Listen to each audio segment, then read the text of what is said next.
सहना भवतु सहनौ भुनक्तु सह वीर्यं करवावहै तेजस्विनावधीतमस्तु मा विद्विषावहै।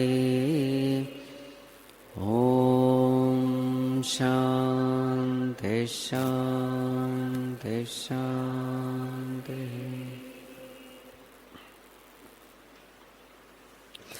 जन्माद्यस्य यतोऽन्वयादितरतः चार्थेष्वभिज्ञस्वराट् तेने ब्रह्महृदाय आदिकवये मुह्यन्ति यत्सूरयः तेजो वारिमृदां यथा विनिमयः यत्र त्रिसर्गो मृषा धाम्ना स्वेन सदा निरस्तकुहकं सत्यं परं धीमहि सच्चिदानन्दरूपाय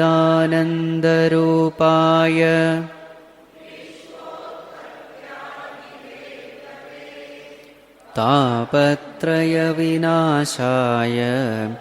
श्रीकृष्णाय वयं नुमः।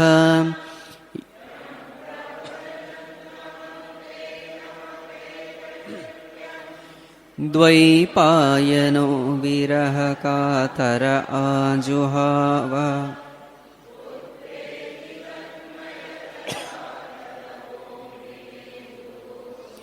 तं सर्वभूतहृदयं मुनिमानतोऽस्मि नारायणं नमस्कृत्य नरं चैव नरोत्तमं देवीं सरस्वतीं व्यासं ततो जयमुदीरयेत्. Yes. So till now we have seen Shuka Brahmarshi answering the question of Parīkshit Maharaj.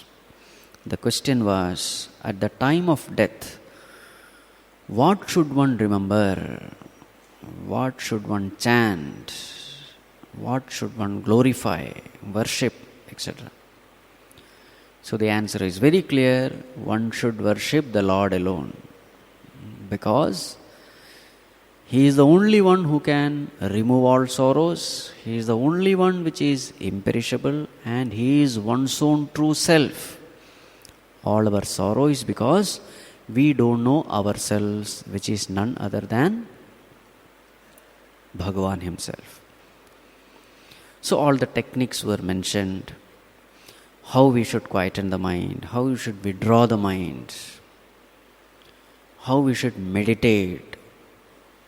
First start from the gross and then go to the subtle. So 2 types of meditation were given. What are the 2 types? Gross meditation is, one is considering Bhagavan as the whole cosmos, Virata Rupa. Vishvarūpa, Īshvara Upāsanā. The second one is Ekarūpa, Īshvara Upāsanā.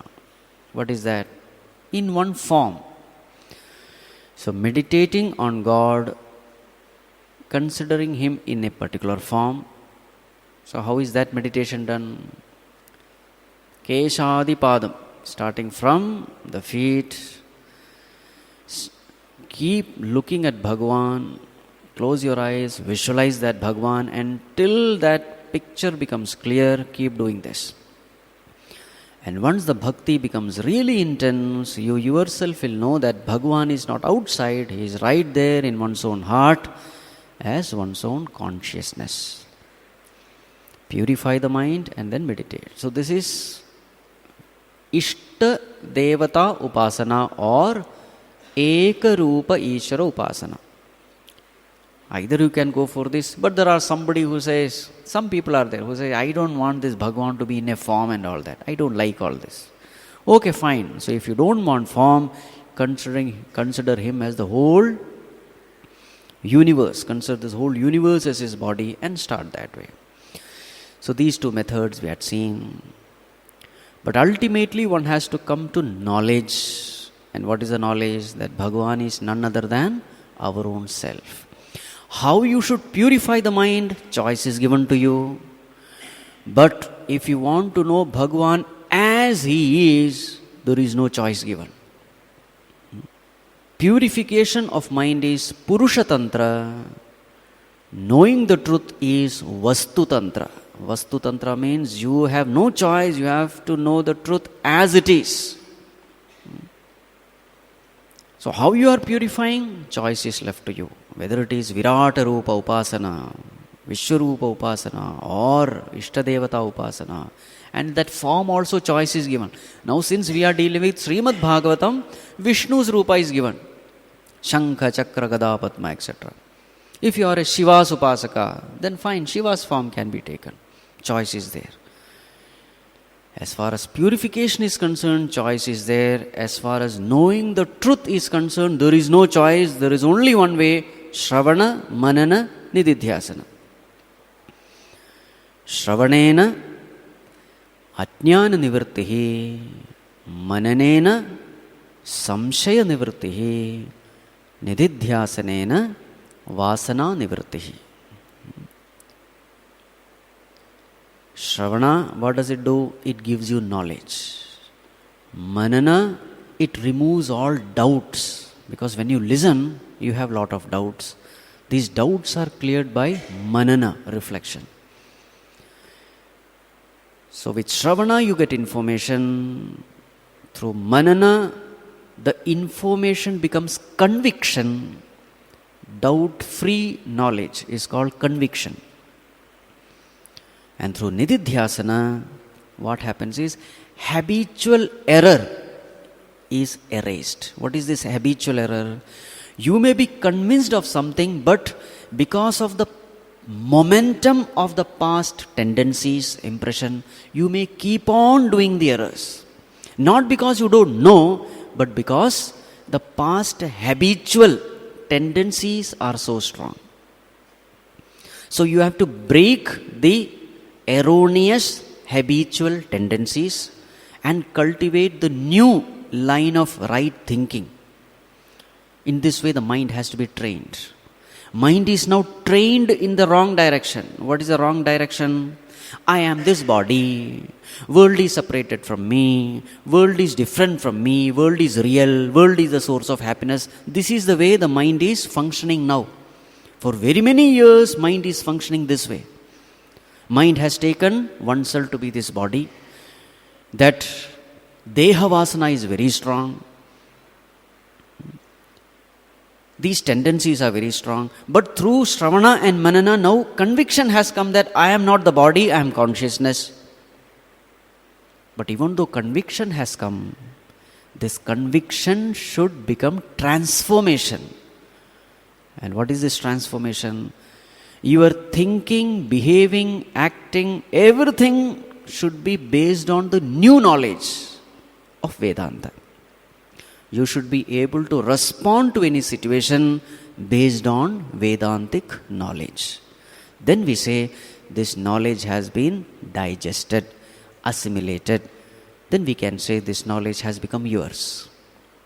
Till then it is somebody else's knowledge. It's of no use. It may at the most remain at the intellectual level. It may at the most be useful for giving some talks. But your personality can be transformed only when the knowledge is digested. And what is the proof that the knowledge is digested, assimilated? The proof is your personality becomes sweet. You positively respond to situation based on this knowledge. This knowledge is available for you in taking right decisions in life. This is the proof that spiritual knowledge has become one with you.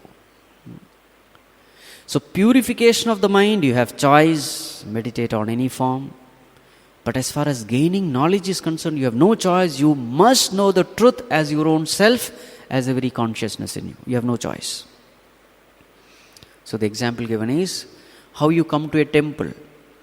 In any way you can come to the temple, from the east, west, north, etc. But with regard to turning to the Lord, there is no choice. You have to turn to the sanctum sanctorum alone. Everyone has to turn to the same. Coming to the temple, choice is there. Isn't it? Facing towards the Lord, there is no choice. In the same way here also. Right. So, yesterday we were talking about two ways in which a person gets liberated. What are the two ways? Sadhyo-mukti and krama-mukti. Sadhyo-mukti means liberation, instant liberation. What is the necessary condition for liberation? Ajnana nivritti is the necessary condition. Ignorance about oneself should go. This is the condition. Any person who knows himself to be consciousness other than BMI, anyone who has disidentified himself from the BMI, body, mind, intellect, he becomes liberated. Such a person is called Jivan Mukta, the one who is liberated while living. Once liberation is over, it doesn't matter how you drop the body. As Tattvabodha says, you may drop the body in Kashi or you may drop the body in some Chandala's house. It doesn't matter.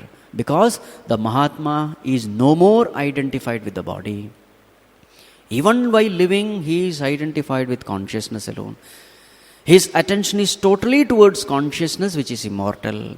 Now, since his identification is not with the body, whether the body exists or it doesn't exist, it doesn't matter to him. So, these things have to be clear. Because yesterday somebody raised the question, Swamiji, that prana rising from one level to another, etc. Is it necessary and all? It is not necessary. If you have mastered pranayama techniques, you can do this at will. That's all. But it is not necessary. In no way a Mahatma becomes inferior if he doesn't do this. A Mahatma is a Mahatma whether he drops the body at will or whether he drops the body unconsciously. It doesn't matter. Because for him, body is an illusion. Now, how does it matter whether you are dropping the illusion consciously or unconsciously? So don't get confused by all this. Any Mahatma who has known himself is equally great. Whether he has practiced pranayama or not, it doesn't matter. So yesterday, just for information, these portions were covered. Not that you must do it. It is not necessary also. What is most important is bhakti. What is most important is devotion.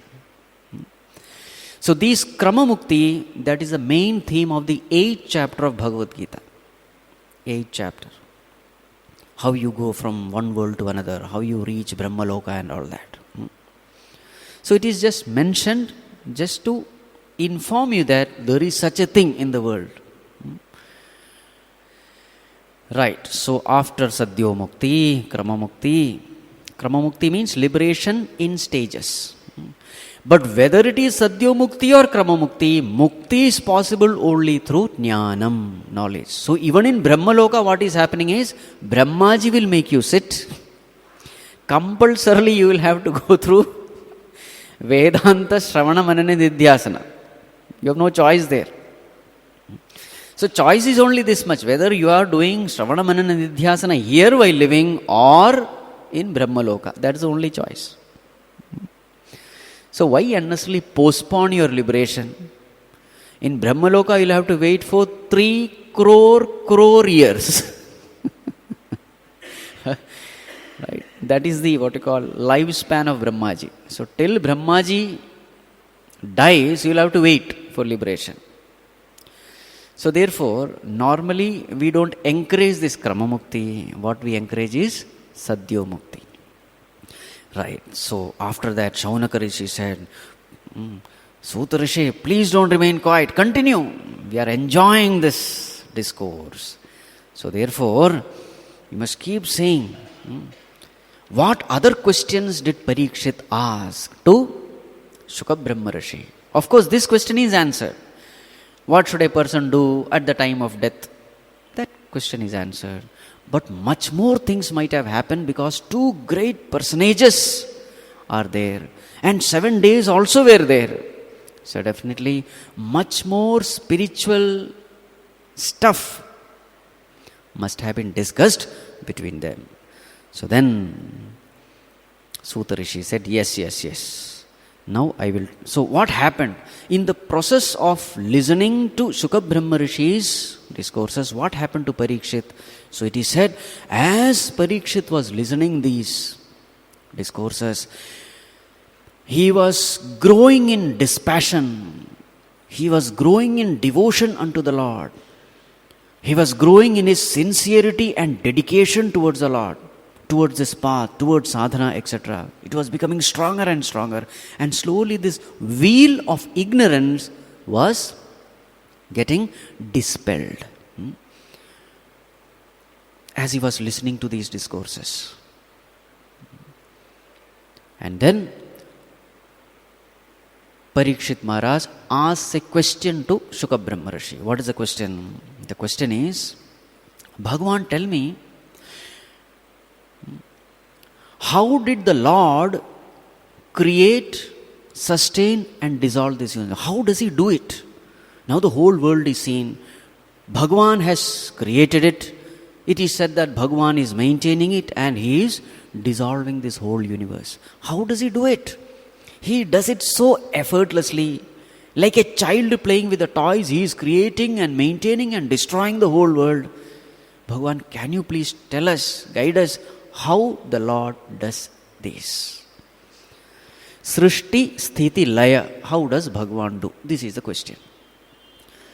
So when Shuka Brahmarshi listened to this question, so first Shuka Brahmarshi prostrates unto that Bhagavan who does this creation, sustenance and dissolution through his Maya.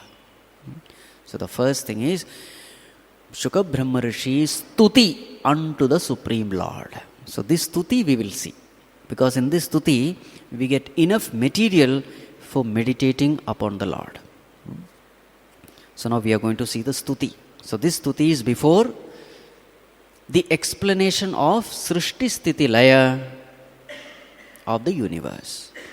So his Stuti unto the Supreme Lord. So the first verse is Namah Parasmai Purushaya Bhuyase Sadudbhavasthana Nirodha Leelaya Grihita Shakti Tritayaya Dehinam Antarbhavaya Anupalakshya Vartmane. Namaha, my prostrations unto Parasmai Purushaya, to that Supreme Being, Bhuyase, to that infinite Being, to that Supreme Being, to that Lord. Now who is that Lord is the description now. Who is he? Sad Udbhava Sthana Nirodha Leelaya. So he is the one who does this Leela. What is the Leela? Udbhava Sthana Nirodha. Means what? You can understand this. Simple Sanskrit. Creation, sustenance, dissolution. This is what he is doing. It is a mere Leela for him. It's a sport. Leela means what? It's a sport. He's playing.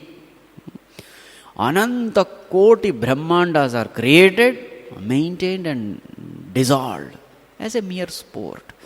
But what is that power with which he does that? Grihita Shakti Tritayaya. With these threefold powers, he is doing this. What are the threefold powers? Sattva, Rajas and Tamas. With the three gods, Brahma, Vishnu and Maheshwara. These are the three powers. With Sattva he creates, with Rajas he maintains, and with Tamas he destroys. With this power. And that Bhagavan who is Dehinam Antarbhavaya, Who is this Bhagavan? He is the one who is the indweller of each and every being. Dehinam antarbhavaya. He is the self of all being. So therefore what? That being is none other than we ourselves. This is the point. Don't keep that Bhagavan far away. That Bhagavan is our own true self. Dehinam antarbhavaya. Is there as a very indwelling self. And what is his nature? Anupalakshya vartmane. The one whose ways are so mysterious. Nobody can guess what is in his mind. What is his will? Nobody knows. His ways are mysterious. Mysterious means what? Even the greatest Rishi Muni cannot guess what is going to happen in the future. Why he is doing what he is doing. A very nice story I have heard. You must have also heard it. So Bhagavan Sri Krishna and Arjuna, one day they were going somewhere, very tired, exhausted, hungry, thirsty. So they went to a rich man's house, knocked the door. The rich man opened it. They asked for some food, etc. They get out. The door was slammed on their face. So Bhagavan said, may you be more rich, more prosperous. He blessed him. Well, then they walked further. Then they went to a small hut. A poor man was there. The only possession he had was one cow. So they knocked the door. This poor old man opened the door and he saw Bhagavan and Arjuna. He welcomed them, made them to sit, and fresh milk was milked out of the cow. It was given. They were treated very well, with all respect, love, devotion, etc. Both of them were very pleased, refreshed, and while coming, Bhagavan said, may this cow, which is only your profession, may that cow also die. Now Arjuna was stunned. What is this? Later on he asked Bhagavan, when they were walking along, Bhagavan, what is this? The one who did not help us, you blessed them with prosperity, rich, etc. And the one who really served us, you almost cursed him. This cow was the only possession he had, and now your blessing was, let this cow also die. So then Bhagavan said, Arjuna, I gave them what they desired. The rich man wanted more and more money, so I blessed him with riches.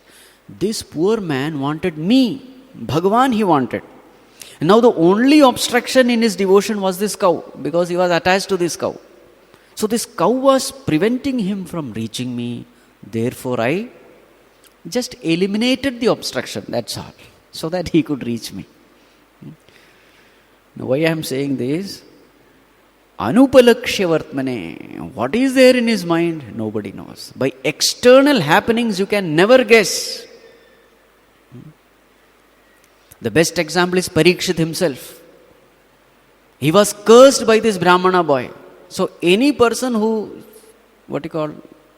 he listens to this story, he feels that such a great devotee and this is what has happened to him. Just imagine what happened after 7 days. After 7 days he attained moksha only.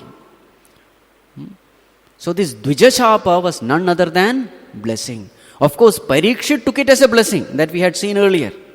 Parīkshit never took it as a curse. He took it as Bhagavan's blessing. Now this is what we also should be. When tragedies come, we will not be knowing why Bhagavan is doing this. But let us have this faith that whatever is happening, it is for my good. Anupalakshya vartmane. You may not be able to reason and find out why this is happening. There are very many people say, God, why me? This why you will never answer. You will never understand. But just have this faith that whatever is happening is for your good. There are many things in this world which you will never know. And you need not know also. Slowly, slowly, when the years passes by, then you will say, oh, thank God, that day such a thing happened, but today, because of that, I am in a better position. Anupalakshya. Now, these are all things which are necessary for a devotee to meditate upon the Lord. That's why this whole thing is being discussed now. Yes, and the next one. Bhuyo namas sadvrajinachhide satam asambhavaya khila sattvamurtaye pumsam punaf paramahamsya ashrame vyavasthitanam anumrugyadashushe. Bhuyo namah. Once again my prostration unto that Bhagavan. Who is he? Sad vrajinachhide. The one who destroys, cuts as under what? Vrajinam. Vrajinam means sin. Whatever impurities are there in the mind, imperfections are there, Bhagavan is the one who destroys it completely. In the heart of which people? Sat. Sat means good people. Sat means devotees. Not everyone. The one who is available for correction, he corrects them. One who is available for correction, he corrects them. One who is not available, he is helpless. Whether Bhagavan should purify my heart or not, who should decide? Bhagavan cannot decide. We have to decide. We have to open our heart so that the light can enter. Just like the room. Sun may be bright, there may be light everywhere, but the room can remain still dark. How can the room be bright? You don't have to create light. Light is already there. The only thing you have to do is open the windows and doors. Isn't it? In the same way, here in spirituality also, Bhagavan's grace and blessing is always there. You don't have to pray for it. It is always there. But yes, one thing you have to do. What is it? You have to open the door of your heart. You must be available for correction. Now this is the meaning of surrender. Sharanagati means, Bhagavan, I am available. I am available. I am ready to change my wrong ways of thinking and living. This is the meaning of Sharanagati. Sharanagati is not just falling at the feet of teacher. Physically falling anyone can do. The real falling is total surrender, being available. That is, falling at the feet is just a physical expression of the inner attitude of the seeker. So who is Bhagavan? Bhagavan is the one who washes away all the impurities of the mind of people who have surrendered unto him in total humility and devotion. With humility, with devotion, with the attitude of surrender, when you approach Bhagavan, what does he do? He washes away all the impurities of the heart. Bhagavan doesn't say, those who are pure only should come to me. No. He has not put any such condition. Those who are impure alone should come to him, isn't it? Just like those who are sick alone will go to doctor. Healthy person need not go to a doctor. So who wants Bhagavan? People who are impure, full of ego and all those things, they only want Bhagavan.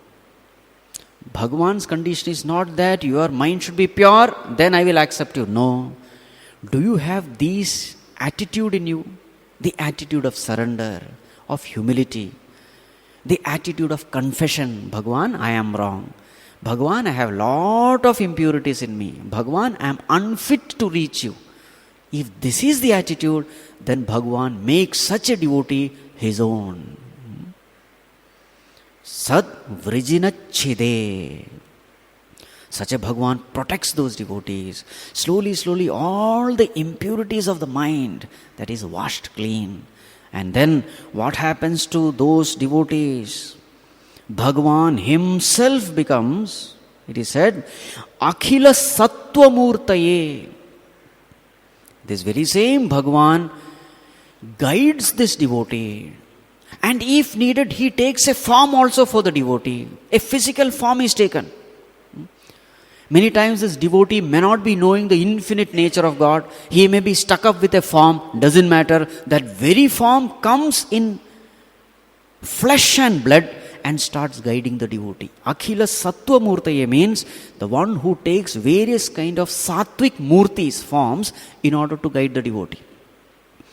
Bhagavan is infinite and formless, no doubt, but that Bhagavan, out of the devotion of the devotee, he takes the form for the sake of the devotee. Ramakrishna Paramahamsa gives the example of this water. Water is formless, but because of extreme cold, it becomes ice. Now, ice has a form, water has no form, isn't it?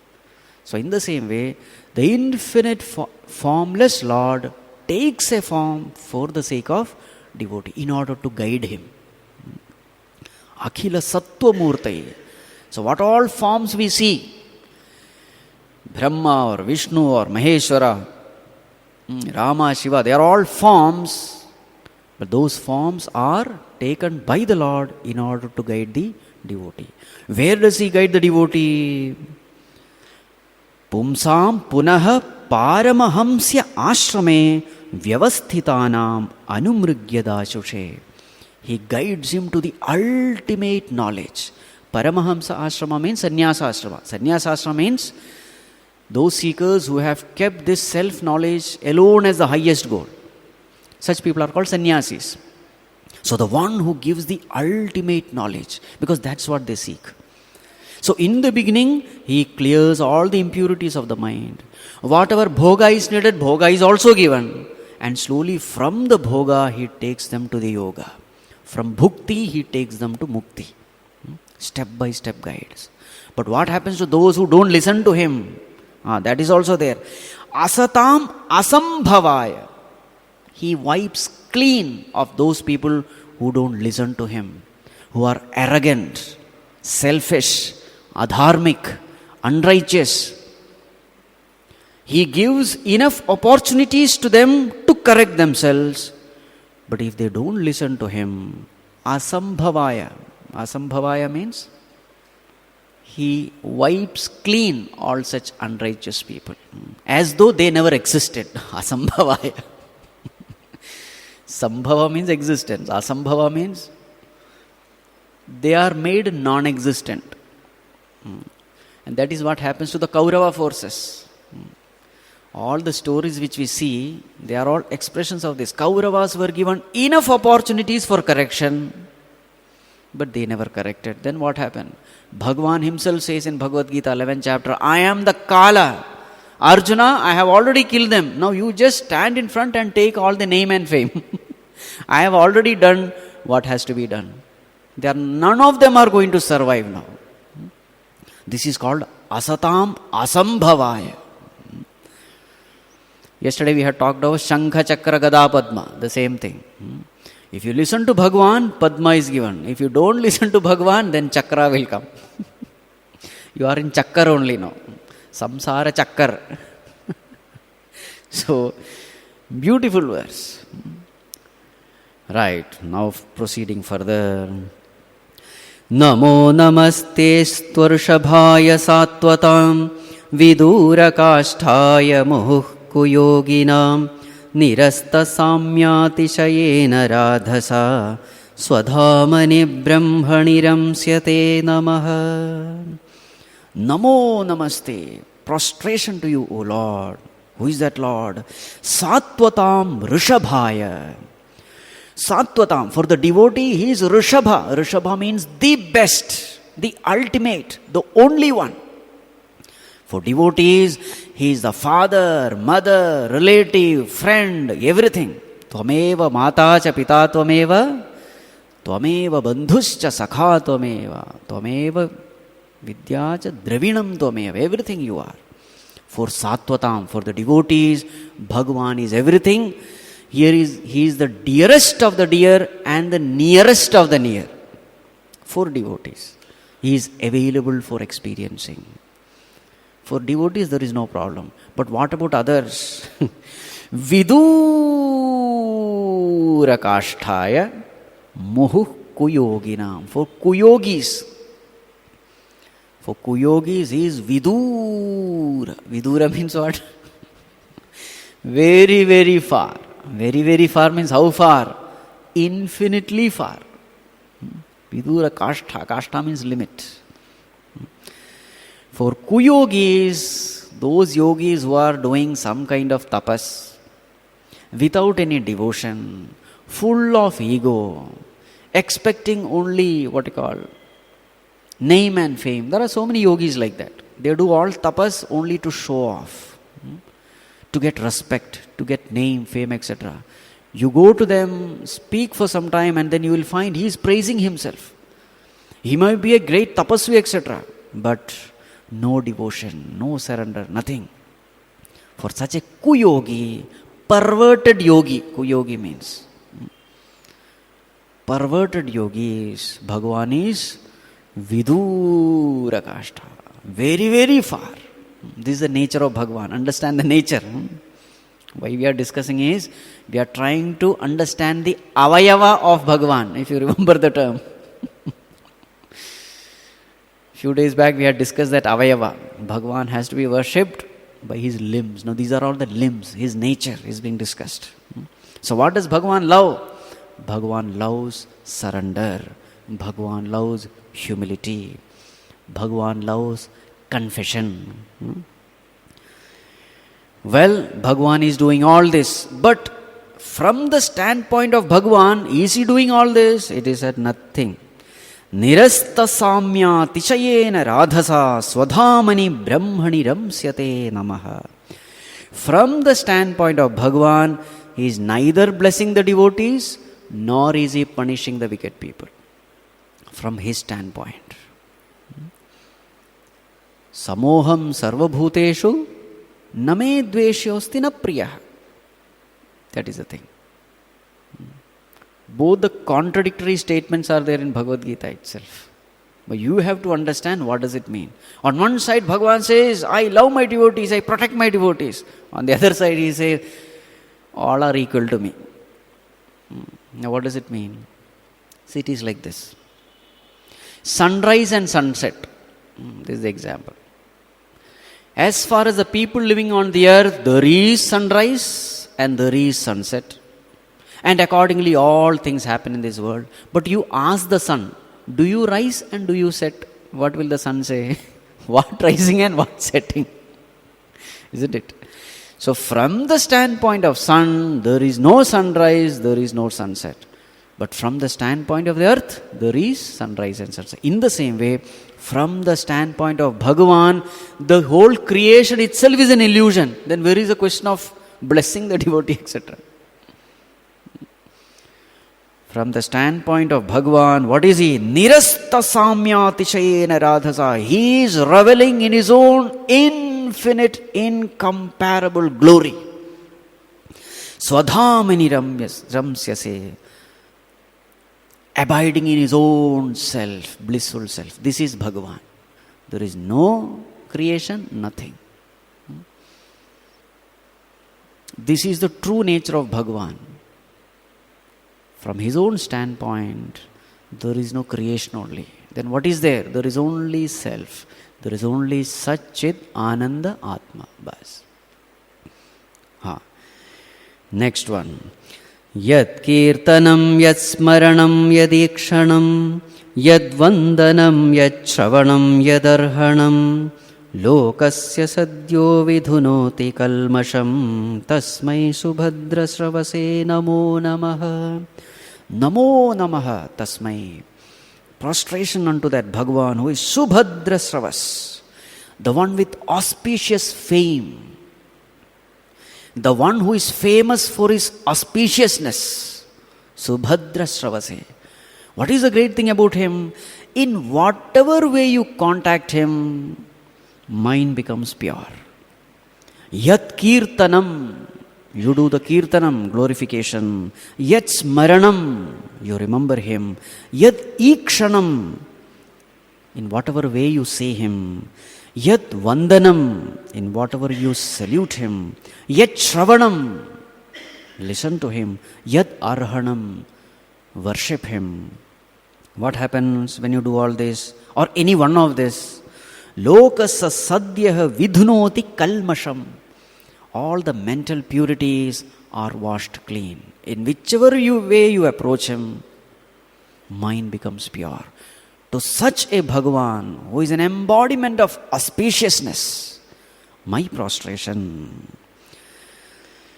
Vichakshānāya charanopasādhanāt sangam yudasyo bhayatontaratmanah vindantihi brahmagatim gataklamaha tasmai subhadrashavase namo namaha.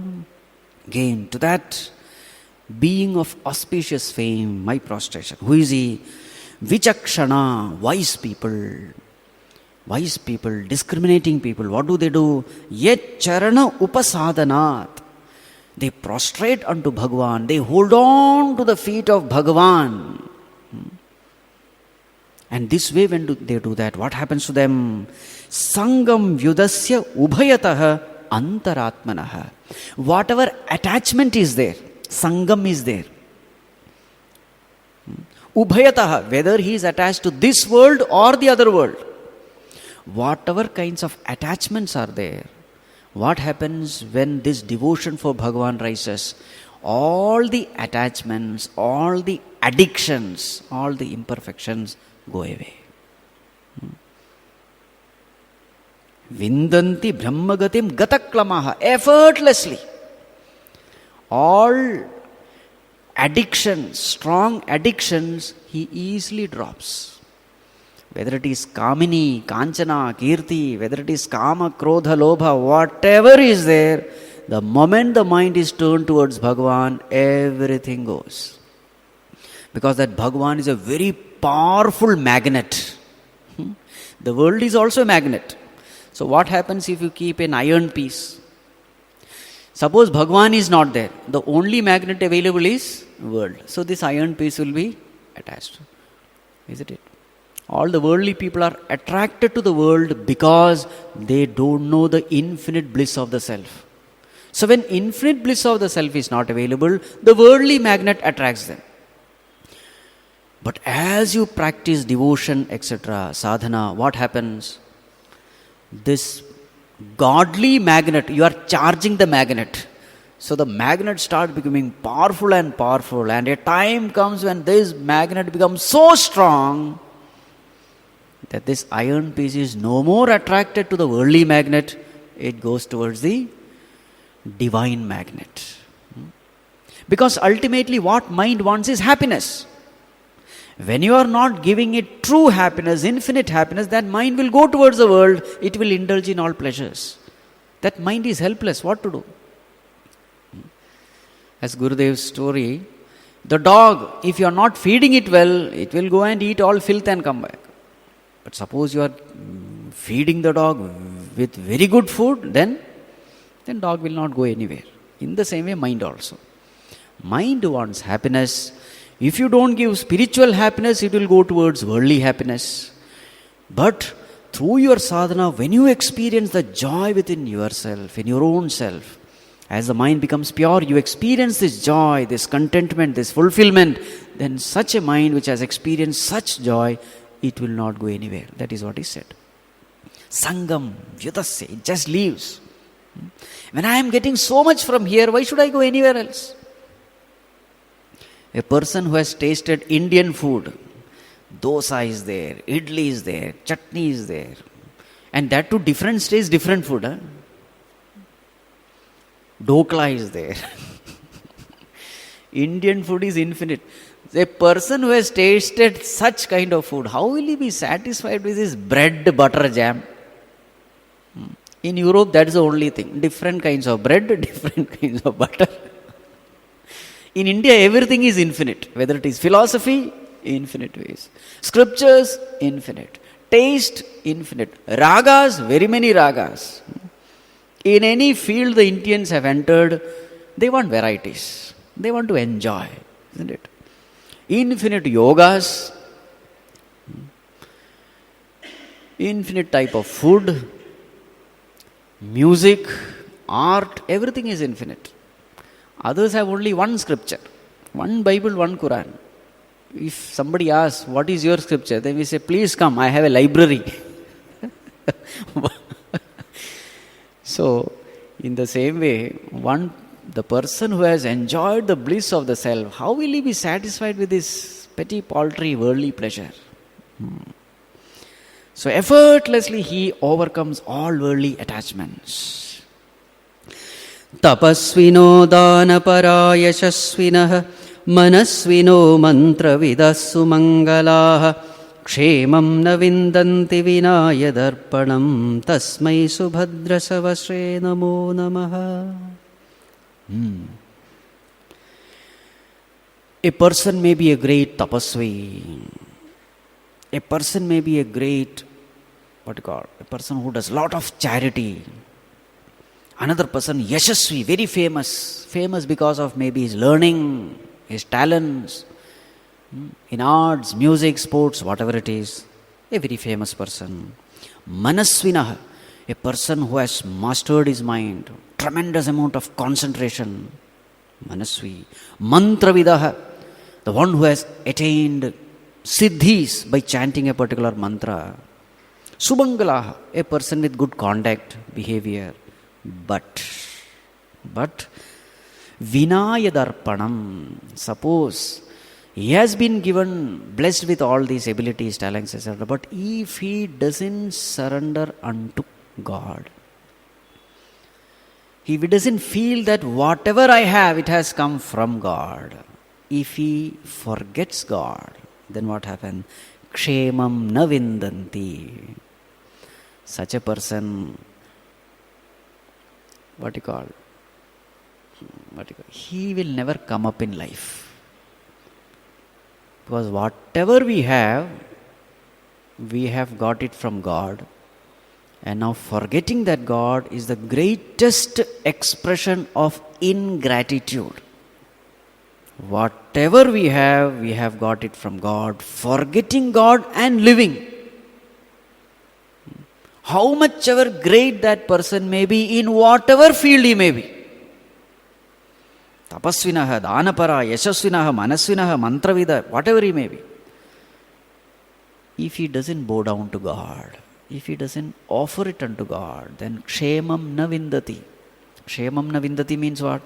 There is no peace of mind, there will be no material prosperity, there will be no spiritual evolution. No, for sure. Kshemam na vindati. Many times what happens is, when we become rich and famous, etc., it enters into our head. The pride enters into our head and we forget God. Here it is said, it's a big sin. Sin because you have got everything because of Him. And when you get it, you forget Him. Then you think everything will be good with you. Never. The very same thing which you are proud of, the very same thing will bring your downfall. That is what is kshemam na vindati. If you are proud of wealth, that very same wealth will bring misery to you. So what we have to always remember, the four things. O Lord, I am nothing, I have nothing, I know nothing, I can do nothing. This should be engraved in our brain. God, I am nothing, I have nothing, I know nothing, I can do nothing. But God, I am something today because of your grace. I have something because of you. I know something because of you. I can do something because of you. Kshemam na vindati vinaya darpanam tasmai subhadra sravase namo namaha. Kirata hunandhra pulinda pulkasa abhira kanka yavanakha sadayah ye necha papa yedupashrayashrayah Shuddhyanti tasmai prabhavishnave namaha. That Bhagavan, because of whom even the lowest of the low And the meanest of the mean, they have attained to that Brahma Padam after having purification. So who are these meanest of the mean? So here's a big list given. They are all Nicha Jatis, low caste in those times. Kirata, Huna, Andhra, Pulinda, Pulkasa, Abhira, Kanka, Yavana, Khasa. Nicha Jatiya. They are all Nicha Jatis. But even those people who have nothing with them, born itself in the low caste. But what have they done? One thing they have done. Yadupashrayashrayah. They have taken refuge at the feet of those who have taken refuge in Lord. Means they have taken refuge at the feet of the devotees of the Lord. And therefore what has happened? Shuddhyanti. They have become purified. They have attained oneness with God. So on one side, a highly talented person falls. On the other side, there is no talent, nothing. That person becomes one with Bhagavan. That is the glory of Bhagavan. And that is the glory of surrender. That is the glory of humility. A similar verse comes in chapter 9 of Bhagavad Gītā. What is it? Mam hi partha vyapashritya yepi syuh papayonayah striyo vaishyas tatha shudraha tepi yanti param gatim. Similar verse. So there what are the list given? Those people who are born in the sinful wombs, and even those who are born as Vaishyas, Shudras and Stri.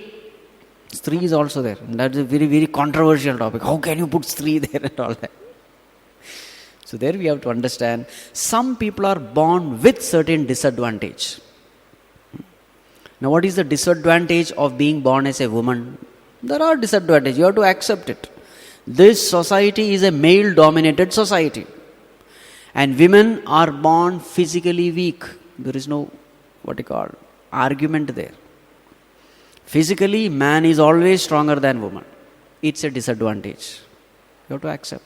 You look at the Mr. World and Mrs. World. See the difference in the body. The structure itself is like that. Man's body is strong, hard, harsh. A woman's body is tender, soft. Bhagavan himself has said, now why do you want to make that tender thing hard? Not necessary. Follow the ways of Bhagavan.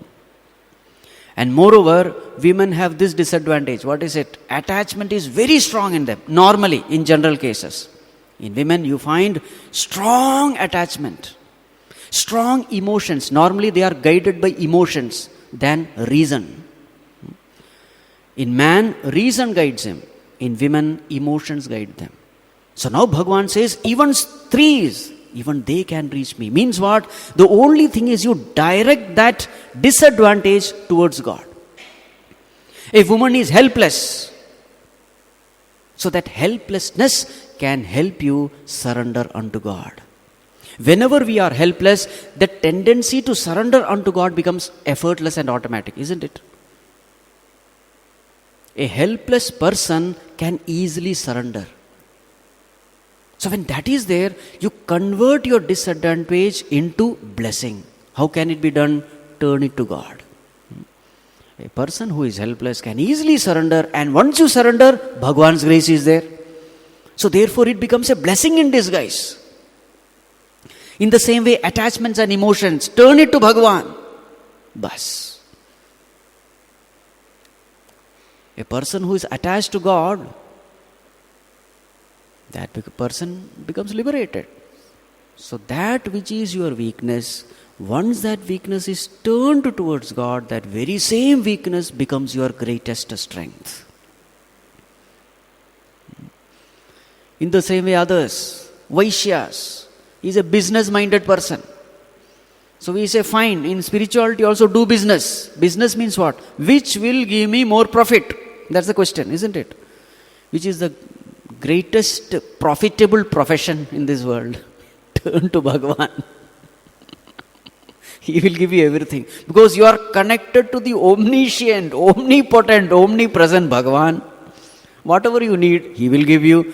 So which is the most profitable thing to be done in the world? turn to Him. So even Vaishyas, if they turn to God, they are saved. What about Shudras? Shudras are people who are blockheaded. They don't have the thinking ability. They are stubborn. So we say, fine, turn towards Bhagavan. Be stubborn towards God. Then that will save you. So whatever weakness you have, if you turn it to Bhagavan, that becomes your strength. To that Bhagavan, Prabhavishnave, the one who is so powerful that the weakest of the weak becomes strongest of the strong. To that Bhagavan, my prostrations. Mukam karoti vachalam, pangum langhayate girim, tat kripahamam mande paramananda madhavam. Then what? Yadanghriyabhidhyana samadhidhautaya धियानुपश्यन्ति हि तत्त्वमात्मनः वदन्ति चैतत्कवयो यथा रुचं समे मुकुन्दो भगवान् प्रसीदताम्. Prostration unto that Bhagavan, meditating on whom the wise people purify their heart. And in that purified heart, they experience that divinity. They see the truth of the self. And after seeing the truth, they expound this truth in various ways according to their intellectual capacities. So whichever Mahatma is talking about God, understand he has got that power from Bhagavan only. Because unless you purify the mind and contact him, you will never gain this knowledge. So that Bhagavan, prostrating unto whom the wise people purify the heart and gain this knowledge and then expound this truth to others. Prostration unto that Supreme Lord. Bhuter mahadbhirya imaf puro vibhuh nirmaya shete yadamushu purushah bhunkte gunan shodasha shodashatmakah so Krishta Bhagavan vachamsi me. Now what is being said? That Bhagavan, prostration to that Bhagavan, who, having created the bodies with 5 elements, and now he is residing in these bodies. Prostration to that Bhagavan, Bhuter Mahadbihi Nirmaya, having created bodies with the 5 elements. Now where is he now? Having created the body, he is now residing in the body. So that is why Bhagavan is called Purusha, Param Purusha. Purusha means what? Purishayanat Purusha. That Supreme Being who is residing in this body. This is Pura. Pura means city. Navadvare Pure Dehi Naiva Purvanna Karaya. So this body is compared with a city. So what is a city? City is cut off from the outer world with its walls. So in the same way, this city also is cut off from the outer world. What is the wall? Skin is the wall. Every city connects to the outer world with its gates. In the same way, this city also has gates. What are the gates? Navadvara is there. 9 gates. What are the 9 gates? 2 eyes, 2 ears, 2 nostrils, mouth. 7 here. Genital organ, anus. 9 gates. So the whole transaction happened with the outer world through these gates. Right? And now what is happening inside the city also? In city, everything will be there. So there is transportation system. Isn't it? In the same way, food is transported from mouth to stomach. Then is production system. So this food is converted into energy through digestion. Energy is produced. Then there is supply system. This energy is supplied to the whole body through nerves.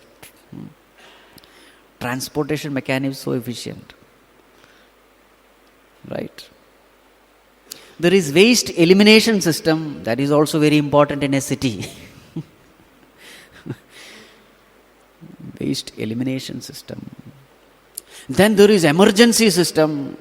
Fire engines, police, army, etc., they are all emergency system. In the same way, in this body also, emergency system is there. Suppose some dust enters into your nose, you start sneezing. Emergency system will not be used every time. Only whenever there is an emergency, it is used. You sneeze. Tears come from the eyes when some dust enters. Emergency. You vomit. Emergency. Isn't it? Loose motion is also there. There is also emergency only. Because system has to be protected. Emergency is there. Right. So it is truly a city. Right. Recycling system is also there. Certain things have to be recycled. For example, the blood, after giving energy, supplying energy everywhere, it becomes impure. So what are we doing when we breathe? We give out carbon dioxide, we take in oxygen. So in this process, the impure blood becomes pure. This is recycling system. So this way, this is a beautiful city. And there are so many lanes. Highway lanes are there, by lanes are there, similarly nerves are there. Blood vessels are there. Very complicated city. Thank God we are not the, we are not given any freedom to interfere with the functioning of the city. Therefore, this city is clean and healthy. Right? Thank God. Bhagavan takes care of everything, so therefore we are all alive. Infinite factors are being taken care without our knowledge. So we have to be grateful to that Bhagavan. So the point here is that Bhagavan, after having created these puras, he is residing in these puras. And what is he doing? Through the various sense organs, he is enjoying the sense objects. By becoming a jiva, Paramatma himself has become a jivatma. And what is he doing now? Bhunkte gunan shodashatmakaha. Through the sense organs, he is enjoying the sense objects. To that Bhagavan, my prostrations. So this way, the Stuti is over. Again, Shuka Brahmarshi prostrates unto his Guru. Who is his Guru? Vedavyas Rashi. Namastasmai Bhagavate Vasudevaya Vedhase Papurjnanamayam Saumya Yanmukham Buruhasavam. Prostration unto my Guru Vedavyas Rashi, from whom came this divine knowledge equivalent to nectar, which is drunk by all the wise people. So prostration unto Lord, prostration unto Guru, and now Shuka Brahmarshi start explaining how Bhagavan did or doing, how Bhagavan is doing Srishti Sthiti Laya of the whole universe. That we will see in the evening. Om Sarve Bhavantu Sukhinah Sarve Santu Niramayah Sarve Bhadrani Pashyanto Ma Kaschit Dukkha Bhag Bhavet Asato Ma Sadgamaya Tamaso Ma Mrityorma Amritam Gamaya. Om Shanti Shanti Shanti. Harihi Om Shri Gurubhyo Namaha. Harihi Om.